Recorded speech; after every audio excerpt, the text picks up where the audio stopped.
굉장히 심각한 내용이죠.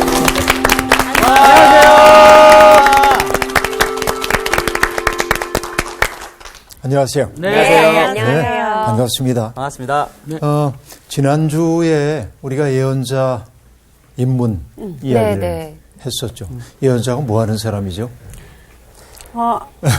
예언자가 미래를 아니죠. 하나님의 하나님 말씀을 말씀을 대언하는 역할을 대언하는 했고요. 사람. 뭐 미래에 대한 이야기도 물론 하죠.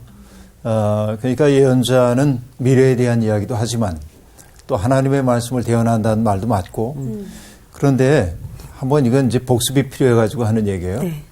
예언의 성공은 예언자가 한 말이 그대로 이루어지는 것일까요? 아니면 이루어지지 않는 것일까요? 이루어지지 않는 것입니다.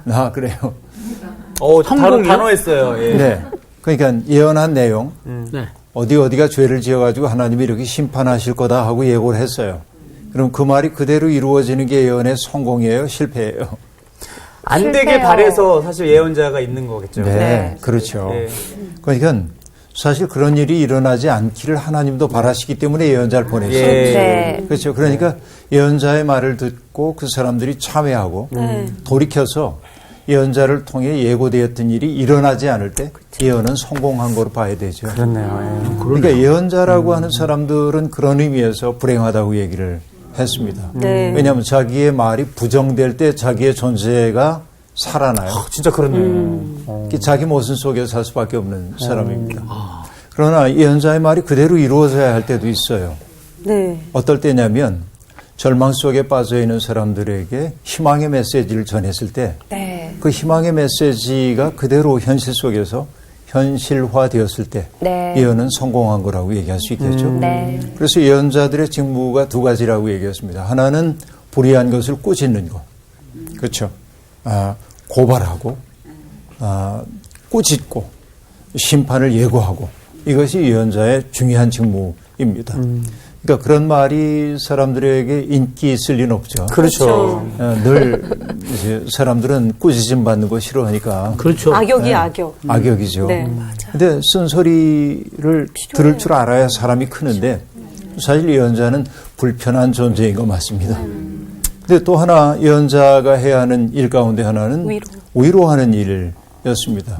희망이 없다고, 이젠 절망이라고, 어둠밖에 없다고 생각하는 사람들에게 캄캄한 그 어둠 속에 있는 사람들에게 희망이 있다고 말해야 하는 거죠.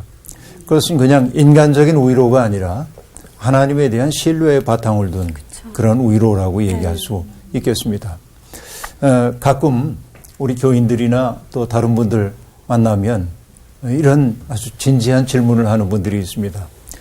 목사님, 글에는 희망에 대한 이야기가 많이 나오는데 정말 세상에 희망이 있습니까?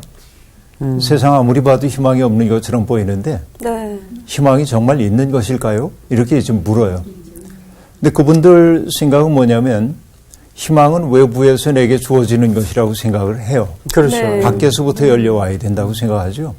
그러나 희망이라는 게 바깥에 없어요. 네. 어디에 있냐? 자기 속에서 솟아나와야 합니다. 그래서 어둠을 뚫고 내 속에서 어두운 마음을 뚫고 빛이 솟아나올 수 있어야죠. 네. 근데 그것은 내 속에서 오는 것 또한 아닙니다. 어떻게 보면 하나님에 대한 신뢰. 그렇죠?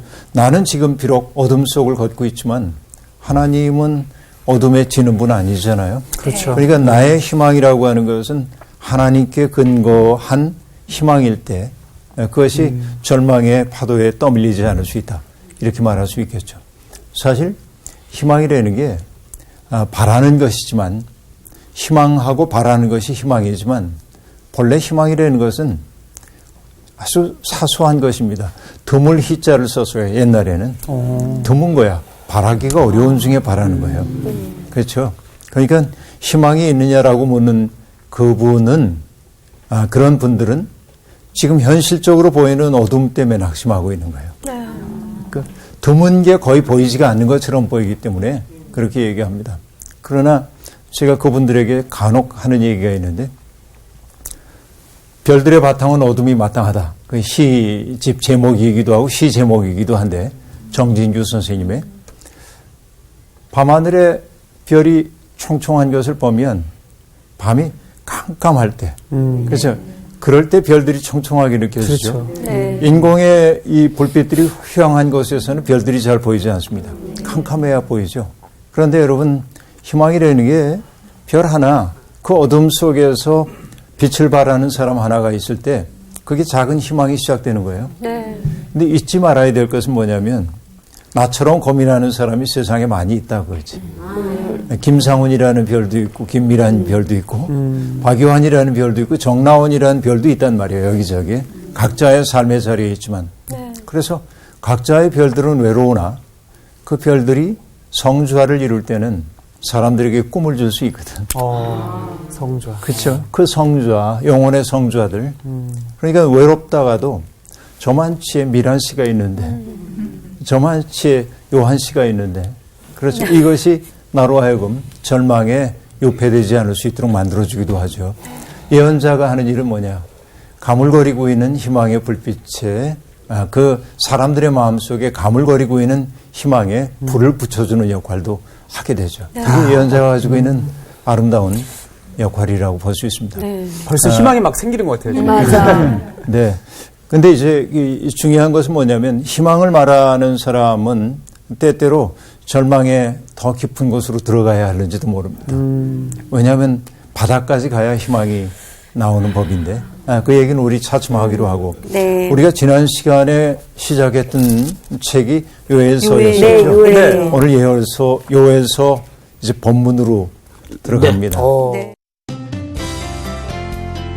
오늘 수업 요엘 2강 메뚜기 재앙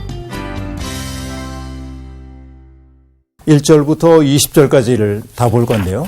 네. 우리 상훈 씨부터 좀 나눠서 한번 읽어볼까요? 5절씩 나눠 읽으면 되겠습니다. 5줄씩 읽겠습니다. 자, 부드엘의 아들 요엘에게 임한 여호와의 말씀이라. 늙은 자들아 너희는 이것을 들을지어다. 땅의 모든 주민들아 너희는 귀를 기울일지어다.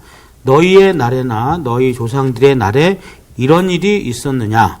너희는 이 일을 너희 자녀에게 말하고 너희 자녀는 자기 자녀에게 말하고 그 자녀는 후세에 말할 것이니라.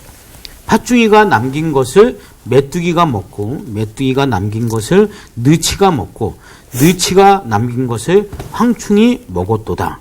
취하는 자들아 너희는 깨울지어다. 포도주를 마시는 자들아 너희는 울지어다. 이는 단 포도주가 너희 입에서 끊어졌음이니. 다른 한 민족이 내 땅에 올라왔음이로다. 그들은 강하고 수가 많으며 그 이빨은 사자의 이빨 같고 그 어금니는 암사자의 어금니 같도다. 그들이 내 포도나무를 멸하며 내 무화과 나무를 긁어 말갛게 벗겨서 버리니 그 모든 가지가 하얗게 되었도다. 너희는 처녀가 어렸을 때 약혼한 남자로 말미암아 굵은 배로 동이고 애곡함 같이 할지어다. 소재와 전제가 여호와의 성전에서 끊어졌고 여호와께 수종드는 제사장은 슬퍼하도다. 밭이 항모하고 토지가 마르니 곡식이 떨어지며 새 포도주가 말랐고 기름이 다하였도다. 농부들아 너희는 부끄러워할지어다. 포도원을 가꾸는 자들아 곡할지어다. 이는 밀과 보리 때문이라. 밭의 소산이 다 없어졌음이로다.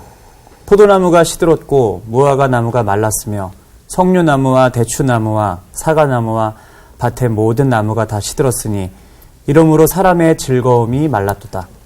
제사장들아 너희는 굵은 배로 동이고 슬피 울지어다. 제단에 수종드는 자들아 너희는 울지어다. 내 하나님께 수종드는 자들아 너희는 와서 굵은 배옷을 입고 밤이 새도록 누울지어다. 이는 소재와 전제를 너희 하나님의 성전에 드리지 못함이로다. 너희는 금식일을 정하고 성회를 소집하여 장로들과 이 땅의 모든 주민들을 너희 하나님 여호와의 성전으로 모으고 여호와께 부르짖을지어다. 슬프다 그날이여 여호와의 날이 가까웠나니 곧 멸망같이 전능자에게로부터 이르리로다. 15절까지 읽는 거죠? 아니 20절까지. 20절까지. 네. 먹을 것이 우리 눈앞에 끊어지지 아니하였느냐. 기쁨과 즐거움이 우리 하나님의 성전에서 끊어지지 아니하였느냐. 씨가 흙덩이 아래에서 썩어졌고 창고가 비었고 곡간이 무너졌으니 이는 곡식이 시들었음이로다. 가축이 울부짖고 소떼가 소란하니 이는 꼴이 없음이라. 양떼도 피곤하도다. 여호와여, 내가 주께 부르짖으오니 불이 목장의 풀을 살랐고 불꽃이 들의 모든 나무를 살랐음이니이다. 들 짐승도 주를 향하여 헐떡거리오니 시내가 다 말랐고 들의 풀이 불에 탔음이니이다. 네. 상태가 일장 보면 심각한데요? 굉장한 일이 벌어진 것 같아요. 예, 예. 느낌이 이제 들죠. 이제 서서히 살펴봐야 할 텐데, 요엘이라고 하는 이 선지자의 이름은 야훼 하나님께서 유일한 하나님이다. 야훼가 유일한 하나님이다. 그런 뜻입니다. 요엘, 엘이라고 하는 이름 속에 그런 뜻이 있죠. 하나님이 유일하다. 오직 이제 야훼가 유일한 하나님이시다. 이런 뜻인데요. 사실 이 이름은 흔한 이름입니다. 그러니까 우리가 뭐 영희철수 이렇게 얘기하는 것처럼 흔한 이름입니다. 세상에 많은 영희와 철수가 있어요. 그렇죠. 요즘은 이제 그렇게 이름 짓는 분들이 많지 않아서 얼마 후면은 영희철수가 없어질 수도 있습니다. 오히려 희귀한 분들이 되시죠. 맞아요. 우리 농담으로 얘기하는데 우리 교회에도 영숙 씨가 꽤 많은데.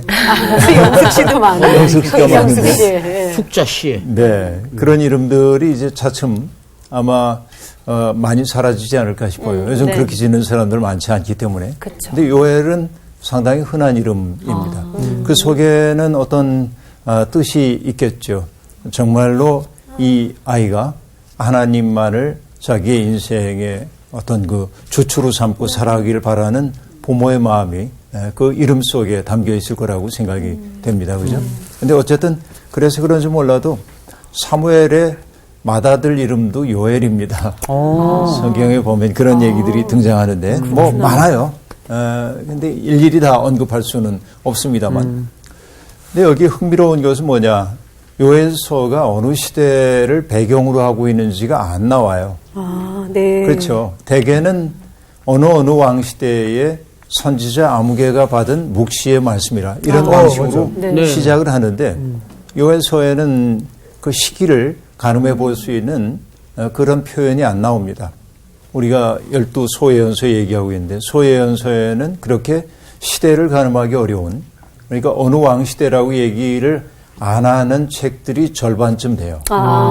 요엘뿐만이 아닙니다. 오바디아, 요나, 나훔. 이유가 있을까요? 이유가 있을까요? 네, 이제 생각을 해보죠. 나훔, 또 하박국, 말라기 이런 책들이 그 시대를 가늠할 수 있는 그 시기를 우리에게 정확히 알려주지 않습니다. 그건 뭐 네. 그 시기가 그닥 중요하지 않기 때문에 밝혀지지 않는 뭐 그럴 수도 있겠고요. 근데 또, 사실은 그 시기를 얘기 안 하는 게 어떻게 보면 지금 시기도 해당되기 때문에 그 시기를 얘기 안 하는 걸 수도 있습니다. 현재를 포함시키기 때문에. 뭐 이분들 뭐, 네, 뭐 네. 학생들이 아니라 무슨 선생님들이죠. 다 의미 있는 얘기들입니다. 중요한 얘기이고요. 금방 뭐 상훈 씨가 얘기한 게 굉장히 정확한 얘기를 지금 한 거예요. 생각했습니다. 네. 네. 아무튼 이 요엘서에는 대개 왕들의 이름이 언급되지 않고 있는데, 그러니까 뭐 자신의 메시지가 특정한 시대에만 국한되지 않기를 바라는 마음일 수도 있고, 네. 또 자신의 이 글을 받는 사람들이 굳이 어느 시대라고 얘기하지 않더라도 네. 사람들이 다 알 만큼 알 수 있을 때 기록하지 않을 수도 있겠죠. 네. 두 가지가 다 있다고 볼 수 있습니다. 예를 들면 우리가 이제 목시록 혹은 계시록이라고 하는 책에 보면 네. 사람들이 큰 성 바벨론하고 얘기를 한단 말이에요. 네. 그러면 큰 성 바벨론을 얘기하면 그 이야기를 듣는 사람들, 목시 공동체는 바벨론이라고 말하고 있지만 실제로 그게 가리키는 게 로마라는 사실을 다 알아요. 그렇죠, 그렇죠. 예. 왜냐하면 대놓고 로마에 대해서 야단을 여기 망할 거다 하고 얘기하면 박해를 받을 수가 있어요. 네. 그러니까 딴 때에 빗대 가지고 얘기를 하거든요. 근데 그 공동체에 있는 사람들은 그 큰 성 바벨론이 무엇을 상징하는지를 다 알아. 그러니까 은유적인 언어란 말이죠. 그러니까 그 공동체, 그러니까 그 은유가 통하는 공동체가 있단 말이죠. 네. 이것도 그렇게 이제 볼 수 있을지 모르겠습니다. 예. 그런데 요엘서가 어느 시기에 대개 쓰여졌는지를 추정해 볼 수 있는 단서들이 텍스트, 본문 속에 도처에 조금씩 숨어 있습니다. 그러니까 그걸 조금 좀 보면요. 우선 이제 3장 1절과 2절을 보면 보라 그날 곧 내가 유다와 예루살렘 가운데서 사로잡힌 자를 돌아오게 할 그때에 라고 말합니다. 사로잡혔다라고 얘기합니다. 그러면 어느 때죠? 포로 시대. 예, 포로기라고 볼 수 있죠. 이스라엘이 그러니까 남왕국 유다가 바벨로니아에 의해서 멸망당한 것이 주전 587년이거든요. 그러니까 여기에 그들이 사로잡혀 있다고 하는 말로 볼 때 주전 587년 이후인 건 분명하죠. 그렇죠. 이게 이미 이제 이렇게 돼 있으니까. 그 예루살렘의 운명이 회복된다고 한 그 말을 통해 추정해 볼 수 있습니다. 그 다음에 1장 9절을 보면 1장 9절에 이런 얘기가 나옵니다. 너희는 소재와 전제가 여호와의 성전에서 끊어졌고 여호와께 수종드는 제사장은 슬퍼하도다라고 말하는 것을 볼 때 성전이 있네요. 그러네요. 그러네요. 그럼 이 성전은 파괴된 성전이 아니라 어떤 성전이에요? 새로 지어진 성전. 성전이 재건됐어요. 수룹바벨 성전. 오호. 그렇죠. 총독인 수룹바벨을 통해 만들어진 제2의 성전식임을 알 수 있습니다. 자, 추정해 볼 수 있어요. 587년 이후. 그리고 성전이 세워진 것이 수룹바벨 성전이 주전 515년으로 보고 있어요. 그러니까 이스라엘이 멸망당한 지 한 70여 년이 지난 다음에 성전이 재건됐는데 그러니까 여기 성전이 있는 것으로 볼 때 주전 515년 이후이겠다. 짐작을 해볼 수 있어요. 그러니까 여러분 13절에 보면 제사장들도 있습니다. 이걸 볼 때 그렇게 515년 이후일 것으로 보이고요. 그 다음에 임금과 왕실에 대한 이야기가 거의 안 나옵니다. 여기에. 네. 그렇죠. 요엘서에서는 주로 등장하는 게 제사장들 얘기가 많이 나오고 있어요. 그렇죠? 네. 제사장과 네. 장로들. 장로. 그들이 나라를 이끌어요. 그 얘기는 왕이 없다는 얘기죠, 지금. 왕이 없어요. 그럼 그 시대가 어느 시대일까 생각해 보니까 에스라 느헤미야 시대를 반영하고 있구나. 아직 이제 왕이라는 존재가 등장하지 않은 그 시대임을 알 수 있어요. 네. 그러니까 성전이 세워졌고 새로운 성전이 왕이 아직 없었던 그런 때에 에스라와 느헤미야의 활동이 전제되고 있음을 알 수 있습니다. 그 다음에 2장 7절을 보면 이런 말이 등장합니다. 그들이 용사같이 달리며 무사같이 성을 기어오르며 성을 기어오른다는 얘기가 나오죠. 성을 침입하고 있는 그 메뚜기 떼의 재앙을 지금 얘기하고 있는데 사실은 성벽이 언급되고 있는 것으로 볼 때 느헤미야가 성벽을 구축했던 데가 주전 445년경이에요. 445년경. 그러니까 이 요엘은 전체적으로 볼 때 차츰 추정해 내려왔는데 성전 파괴 이스라엘이 바벨론의 포로로 잡혀간 이후이고 515년에 수룹바벨 성전이 세워진 이후이고 성벽 얘기가 나오는 것으로 볼 때 느헤미야가 성벽 세웠던 주전 445년 이후이겠다. 이렇게 이제 그 사이가 되겠네요. 짐작해 볼 수 있는 부분들이 상당히 많이 등장하고 있습니다. 그러니까 그 시대는 대체로 이렇게 가늠해 볼 수 있어요. 네. 그리고 요엘서에 자주 등장하고 있는 단어들이 좀 있는데 시온, 예루살렘, 네, 시온. 성전, 유다 이런 표현들이 자주 등장하는 것을 볼 때 요엘은 예루살렘을 배경으로 해서 활동을 했던 사람임을 알 수 있어요. 익숙해. 예루살렘에 대해서. 너무 잘 알아. 예루살렘의 형편에 대해서. 그러니까 예루살렘을 예언의 기반으로 삼은 사람이구나 하는 것을 알 수 있습니다. 그런데 동시에 이 요엘이 예루살렘을 기반으로 삼고 있지만 농촌 상황에 대해서도 매우 잘 압니다. 네. 맞아요. 농민들이 얼마나 큰 어려움을 겪고 있는지에 대한 이야기가 도처에 등장해요. 그러니까 그의 삶의 기반은 예루살렘에 있지만 그러나 농촌 지역까지도 눈길을 돌리고 있는 상당히 관심이 풍부한 사람임을 우리가 알 수 있습니다. 그리고 이 요엘이라고 하는 사람에게 이 요엘서를 보면 우리가 느끼는 게 생명에 대한 감수성이 대단한 사람이다. 우선 이 감수성이라는 게 참 중요한데 감수성. 생명에 대한 감수성. 왜냐? 여러분 나무와 풀들이 다 훼손되고 동물들이 먹을 것이 없어가지고 헐떡이고 하는 그것을 요에서는 정말로 어떻게 보면 문학하는 사람들이 보더라도 대단히 문학적인 표현을 통해서 드러내고 있습니다. 그것은 표현의 문제만이 아니라 그것들이 겪고 있는 고통과 아픔을 자기의 아픔으로 경험하기 때문에 그런 거예요.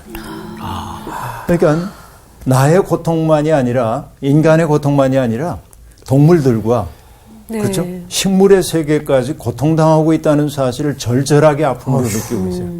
그런 의미에서 생명에 대한 감수성이 있는 사람입니다. 그런데 생명의 감수성만이 아니라 어떻게 보면 인권 감수성 또한 대단합니다. 인권 감수성. 왜냐? 나중에 보면은 하나님이 이런 훼손되고 있는 생명 세계를 이제 회복시키기 위해서 하나님이 영을 불어넣어 주는데 그 영이 종이나 자유인이나 아이나 어른이나 예외 없이 모두에게 베풀어지는 진짜 인권. 하나님의 영을 얘기하고 있어요. 그러니까 특정한 어떤 계층만이 아니라 모든 사람에게 하나님의 보편적 은혜가 주어진다는 사실을 얘기하거든요. 그러니까 대단히 인권 감수성이 뛰어난 사람임을 우리들이 알 수 있습니다. 여하튼 이 요에서는 크게 구성으로 보자고 한다면은 1장부터 2장까지는 탄원으로 되어 있습니다. 너무나 큰 고통이 다가와요. 그리고 3장에 와서는 회복의 약속입니다. 2장 18절부터는 하나님이 2장 18절부터 끝까지는 하나님이 그런 고통받고 있는 사람들과 세계를 어떻게 구원하시려고 하는지에 대한 이야기가 등장하고 있다 하는 얘기입니다. 자, 요엘서가 기록되게 된 가장 중요한 사건 가운데 하나는 뭐냐? 메뚜기 재앙입니다. 메뚜기. 그러니까 압도적으로 그런 일을 겪은 것 같아요. 그 시대에. 그러니까 시기를 특정하기는 어렵지만 갑자기 메뚜기들이 뭐 수백만 마리, 수천만 마리, 뭐 몇억 마리 이렇게 불어나가지고 애들이 쫙 지나가고 나면 완전히 뭐 그 초토화되는 거죠. 그렇죠. 이것이 이제 성경 도초에 등장하고 있는데 그런 일들을 통해서 그러니까 사람들이 아주 그 살림이 황폐해지는 그런 참담한 경험을 했어요. 힘 있는 사람이나 힘 없는 사람이나 견디기 어려운 그런 고통들을 이제 경험을 했었고 그것을 바탕으로 해서 우리의 삶을 근원적으로 돌아보자 하고 요엘이 지금 얘기를 하고 있는 것으로 볼 수 있습니다. 그렇죠? 자, 이제 보겠습니다. 우선 이렇게 얘기를 하고 있어요. 늙은 자들아 너희는 이것을 들을지어다. 땅의 모든 주민들아 너희는 귀를 기울일지어다. 너희의 날에나 너희 조상들의 날에 이런 일이 있었느냐? 그렇죠? 이런 일, 그 일은 이제 3절부터 나오는 얘기입니다. 메뚜기 재앙인데요. 그래서 3절에 이렇게 얘기합니다. 너희는 이 일을 너희 자녀에게 말하고 너희 자녀는 자기 자녀에게 말하고 그 자녀는 후세에 말할 것이니라 라고 얘기를 하고 있습니다. 자녀들에게 그 전대미문의 일들을 후손들 모두에게 자자손손이 그 얘기를 해주랍니다. 여러분 요즘에 와가지고 스토리텔링이라고 하는 말이 유행하고 있죠. 사람은 이야기를 만드는 존재이기 때문에 그럽니다만 사람들은 이론적인 이야기는 골치 아프니까 잘 듣기 싫어하지만은 이야기를 들으면 마음속에 감동이 있죠. 재밌어요. 왜냐하면 그 이야기 속에 나도 포함되기 때문에 삶의 이야기는 다 비슷하니까. 그런데 지금 여기 그 요엘 선지자를 통해 하나님이 하시는 말씀이 뭐냐면 자녀들에게 이 참담했던 고통의 때에 대해서 얘기하려는 겁니다. 우리는 흔히 아이들에게 좋은 기억만 남겨주고 싶은 마음들이 있습니다. 아름다운 것들만. 그렇죠. 그래서 불편한 거, 생에 대한 부정적인 거 이런 것들은 가급적 아이들이 보지 않도록 하고 싶어 합니다. 근데 이게 잘하는 건 아니에요. 왜냐하면 여러분 동화를 보면 상당히 잔혹합니다. 맞습니다. 맞아요. 잔혹 동화들이 있죠. 아니 아이들한테 들려주는 이야기 왜 이렇게 잔혹한 것이 있어 하고 말하는지 모르지만 아이들에게도 현실이라는 게 만만치 않다는 것을 알려줘야 돼. 동화를 통해서. 그것이 동화의 존재 이유입니다. 그러니까 삶을 미화만 시켜놓으면 안 돼요. 다 아름답게 미화하고 포장하고 그러면은 살다가 어려운 일이 닥쳐올 때 그쵸. 인생이 왜 이래? 이렇게 되는 거예요. 네. 근데 아이 때부터 어려운 일들을 아이들이 경험해야 돼. 맞아요. 공포도 느끼고 그 공포를 자기의 삶 속에 내면화하는 과정 같은 것들이 필요하거든요. 네. 그러니까 중요한 것은 뭐냐면은 나의 긍정적이고 아름다운 면들을 전해줄 이유도 있지만 나의 부끄러움 같은 것들, 내가 실패했던 이야기들도 누군가에게 들려줄 수 있어야 합니다. 그것이 우리의 인생이겠죠. 네. 그래서 사실은 전대미문의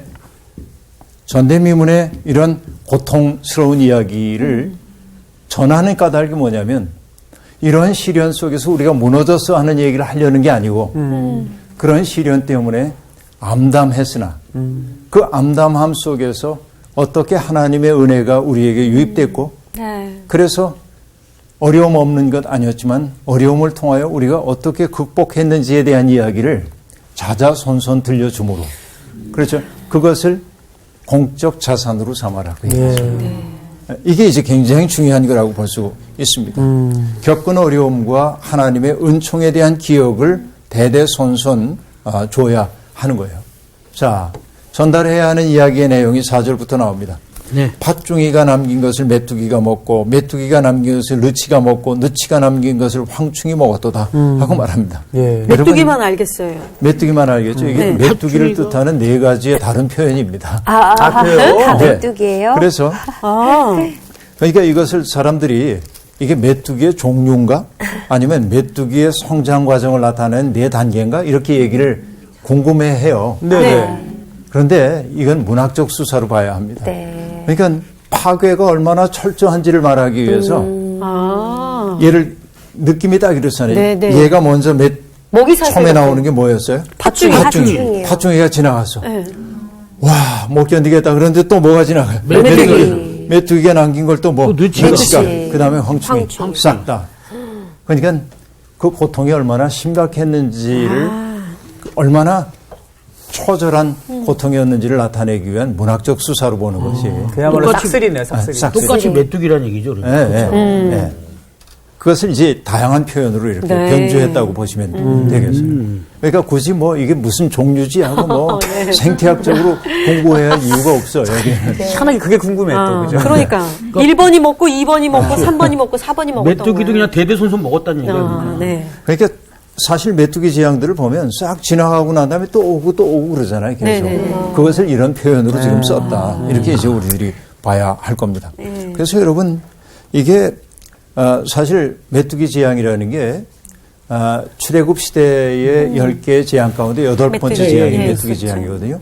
근데 땅이 어두워질 정도라고 얘기해요. 하늘이 어두워지고 땅이 어두워질 정도로 무섭지. 그거는 정말로 무섭지.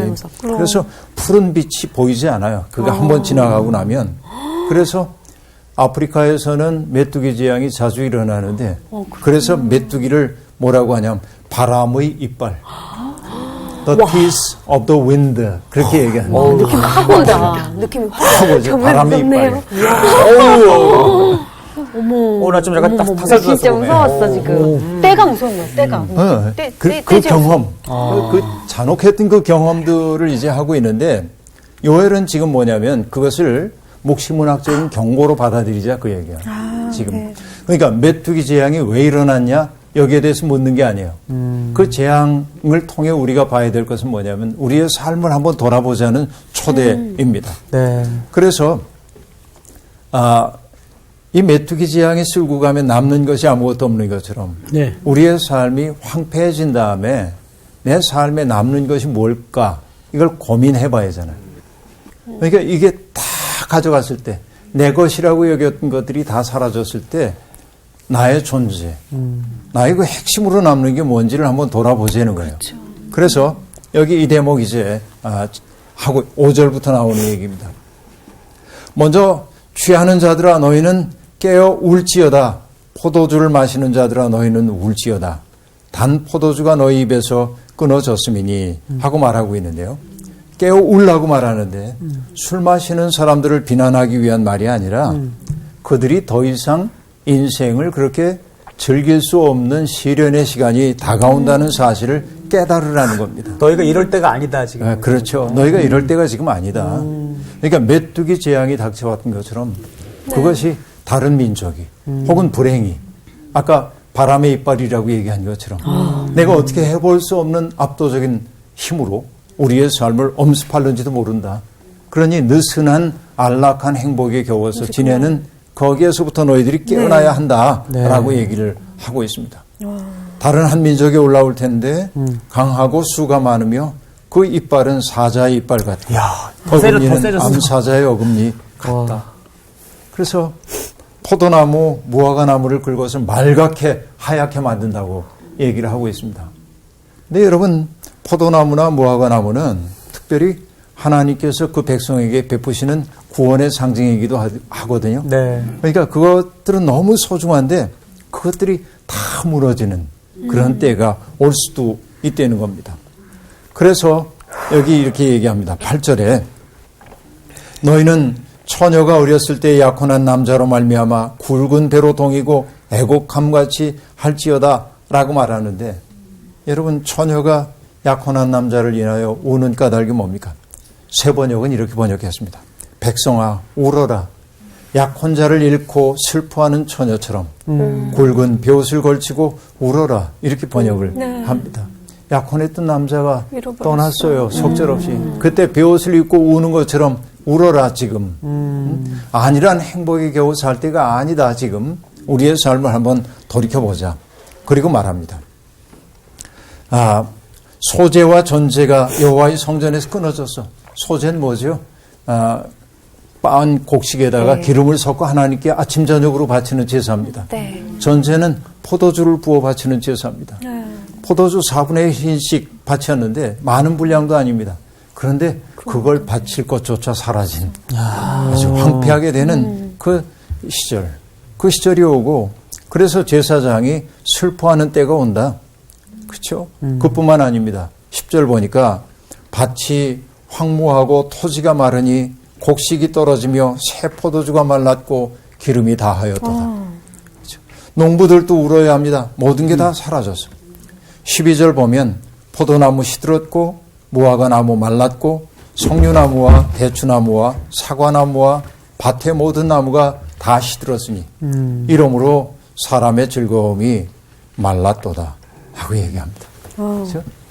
참혹한 일이 지금 벌어진 거예요. 글로만 읽었는데 아주 황폐화된 것 같은 느낌이. 완전히 황폐화 되죠. 네. 그래서 얘기합니다. 이렇게 얘기합니다. 14절, 15절 어떻게 해야 돼? 제사장들에게 13절이 먼저 얘기하고 있죠. 굵은 배로 동이고 슬피 울지어다. 제단에 수종드는 자들아 너희는 울지어다. 자, 울라는 얘기를 계속하고 있고요. 네. 그리고 14절에 얘기합니다. 너희는 금식일을 정하고 성회를 소집하여 장로들과 혼 땅 주민들이 성전에 모여서 여호와께 부르짖어라. 이때 부르짖으라고 하는 그 얘기는 참회하라는 그 요구라기보다는 네. 우리가 어떻게 더는 살아갈 수 있는 희망이 내게 완전히 사라졌기에 하나님 우리의 삶 속에 개입해 주셔서 이 어려움을 이겨낼 수 있는 능력을 더하여 주십시오 라고 하는 그런 것이죠. 네. 왜 금식을 선포하라고 얘기했을까요? 여러분 금식이라는 게 밥을 끊는 일이기도 하지만 그렇죠. 사실은 너무 큰 고통이 우리에게 다가오면 밥 생각이 없어지기도 합니다. 맞아요. 그렇죠. 그런 절박한 사정을 지금 얘기하고 있고요. 옷을 찢으라고 하는 얘기는 뭐예요? 옷을 찢으라는 거. 참회 표시이긴 한데 그게 뭐예요? 외적인 아름다움을 제거하는 행위입니다.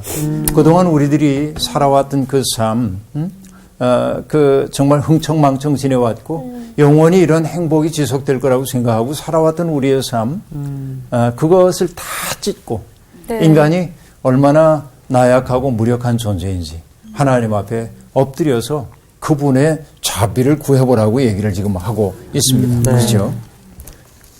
여러분 일장이 너무 고통스러워요. 먹을 것도 끊어졌고 기쁨과 즐거움이 성전에 사라지고 씨는 흙덩이 아래서 썩고 창고가 비고 곡간이 무너지고 가축이 울부짖고 꼴을 얻지 못한 소떼가 소란을 피우고 양떼도 피곤합니다. 전쟁. 이 재앙이 왜 다가왔는지는 알 수 없으나 네. 말할 수 없이 곤고한 삶이 닥쳐온 거예요. 여러분, 혹시 이런 노래 아세요? 정성균 씨의 시에다가 장사익 씨가 노래를 만든 삼식이라고 하는 노래가 있는데. 삼식이는 저기 이렇게 하루에 밥 3번 먹는 사람을 네, 삼식이죠. 네, 삼식이라는 또 생선이 있어요. 삼식이는 들어봤어. 네. 얘기해 볼게요. 네. 상상을 해보세요. 네. 소낙비는 내리고요. 어분액이 보채고요. 허리띠는 풀렸고요. 예. 광우리는 이었고요. 속고팽이 놓치고요. 논의 뚝은 터지고요. 치마폭은 밟히고요. 시어머니 부르고요. 똥오줌은 마렵고요.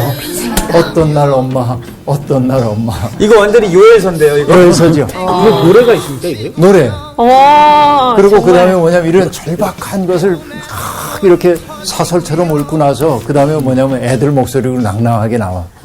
엄마, 엄마, 이리 와, 요거 보세요. 아, 그거예요. 그렇게 가는데 삶이라는 게 뭐냐면 아무것도 할 수가 없어, 진짜. 때때로 이렇게 내가 어떻게 해볼 수 없는 무력감 속에 빠져들 때가 많이 있어요.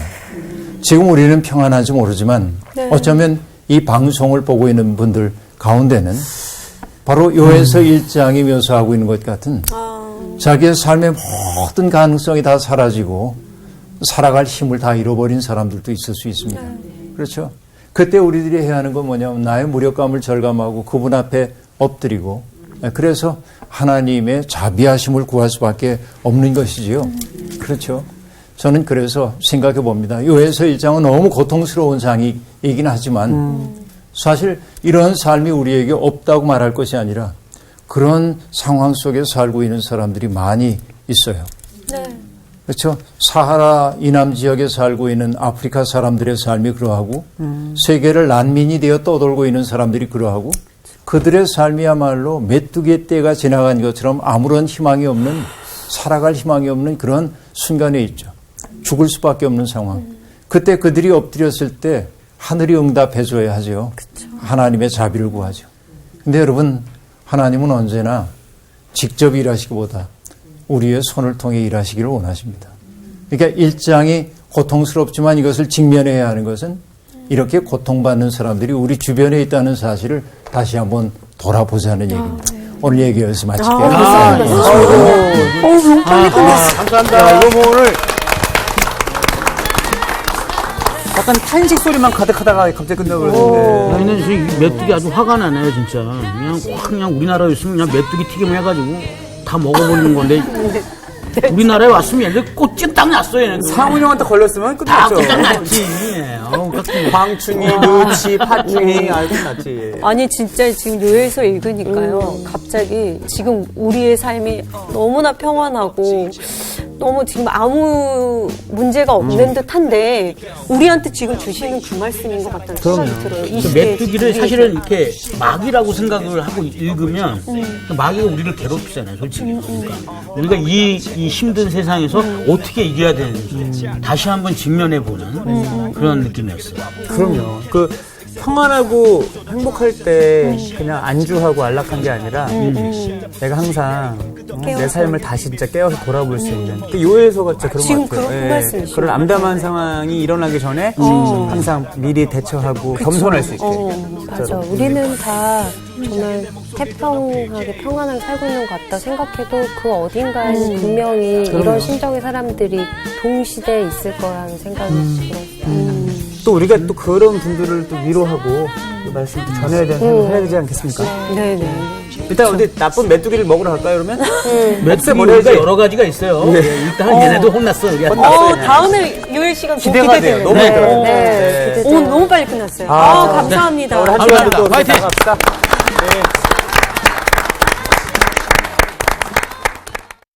이번 주 퀴즈입니다. 다음 중 요단 동쪽 기업을 분배받은 지파는 어디인가요?